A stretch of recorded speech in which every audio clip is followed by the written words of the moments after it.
Kenapa harga fregat Istanbul Class atau Istif Class yang kabarnya akan masuk ke Indonesia bisa dianggap terlalu mahal? Apakah benar kita membeli kapal dengan harga fantastis, tapi kabarnya justru datang tanpa persenjataan lengkap? Pertanyaan ini kini ramai diperdebatkan di forum-forum militer, bahkan di media sosial X.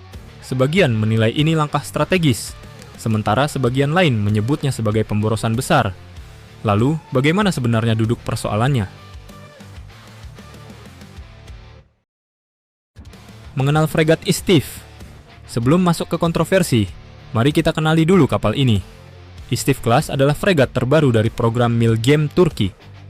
Kapal sepanjang 113 meter dengan bobot sekitar 3.100 ton ini dirancang sebagai kapal tempur jarak menengah. Fitur yang dibawa antara lain Vertical Launch System buatan Turki, Midlas, rudal anti kapal Atmaca, Meriam 76 mm Auto Melara, Close-in Weapon System untuk pertahanan jarak dekat, radar ESA Seng-S, dan sistem manajemen tempur Advent.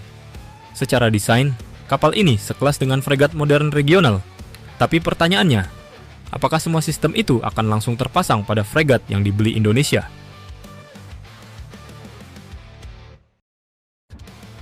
Harga 18 triliun rupiah, mahal atau wajar? Kontrak pembelian fregat ini disebut mencapai 1,1 miliar dolar. Jika dibagi rata, maka satu kapal setara sekitar 550 juta dolar. Sebagai perbandingan, fregat frame buatan Italia atau Prancis bisa menembus 700 sampai 900 juta dolar per unit, dengan bobot lebih dari 6.000 ton. Type 31 Inggris disebut berharga sekitar 400 juta dolar per unit. Pertanyaannya, apakah harga Istif Class terlalu mahal untuk kapal berbobot hanya 3.100 ton? Ataukah justru masih masuk akal? Inilah dilema yang memicu perdebatan. Apakah kita sedang membayar terlalu mahal untuk sebuah fregat, atau justru berinvestasi pada sesuatu yang lebih besar dari sekadar kapal tempur? Isu kapal kopongan, fitted for but not with. Isu yang paling ramai dibicarakan adalah soal status FF-BNW, fitted for but not with. Kabarnya, fregat Istif untuk Indonesia akan dikirim dalam kondisi seperti ini. Artinya, ruang, kabel, dan instalasi sudah ada, tapi senjata utamanya belum termasuk dalam paket kontrak. Dengan kata lain, yang kita dapat bisa jadi baru sebatas platform fregat lengkap dengan radar dan sistem kendali, tapi belum dengan arsenal penuh yang membuatnya siap tempur. Pertanyaannya, apakah wajar sebuah fregat senilai lebih dari 18 triliun rupiah datang dalam kondisi kopongan? Dan kalau benar demikian, berapa lagi biaya tambahan yang harus disiapkan Indonesia untuk melengkapinya di masa depan?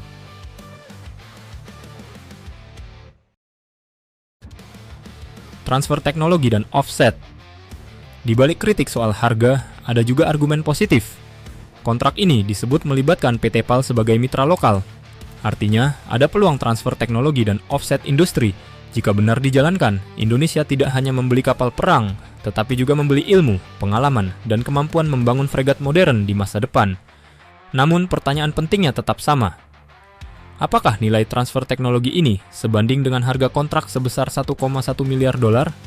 Atau justru sebagian besar keuntungan jatuh pada pihak luar negeri, sementara industri kita hanya mendapat porsi kecil? Karena pada akhirnya, kemandirian industri pertahanan bisa lebih berharga daripada sekadar kapal baru.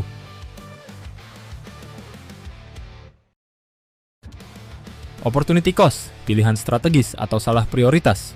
Dengan anggaran sebesar 18 triliun rupiah, Indonesia punya banyak pilihan lain.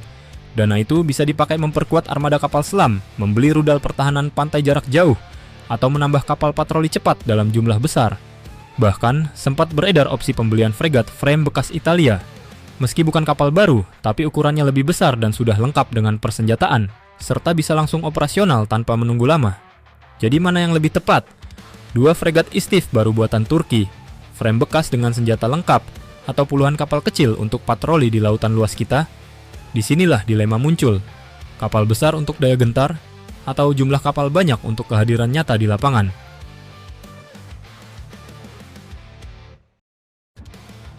Waktu pengiriman dan kesiapan.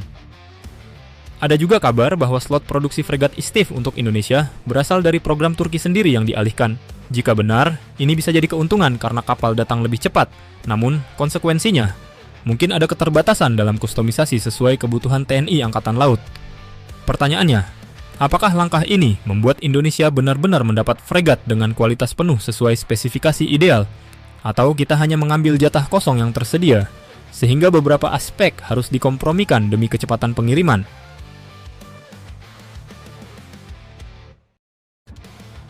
Transparansi dan harapan. Pada akhirnya, isu pembelian fregat ISTIF masih menyisakan banyak tanda tanya. Apakah harga 1,1 miliar dolar itu sudah termasuk semua persenjataan utama, atau baru sebatas platform? Apakah janji transfer teknologi benar-benar akan berjalan penuh, atau hanya formalitas? Dan apakah fregat ini memang pilihan strategis terbaik untuk memperkuat laut kita, atau justru langkah yang overpriced dan salah prioritas? Semua pertanyaan ini belum bisa dijawab dengan pasti hari ini. Jadi bagaimana menurut Anda? Apakah pembelian fregat ISTIF adalah investasi strategis bagi masa depan TNI Angkatan Laut, atau justru sebuah pemborosan besar yang bisa menggerus anggaran pertahanan kita? Tulis pendapat Anda di kolom komentar. Karena debat sehat soal pertahanan bukan sekadar wacana, tetapi bagian dari kesadaran bersama untuk menjaga kedaulatan Indonesia.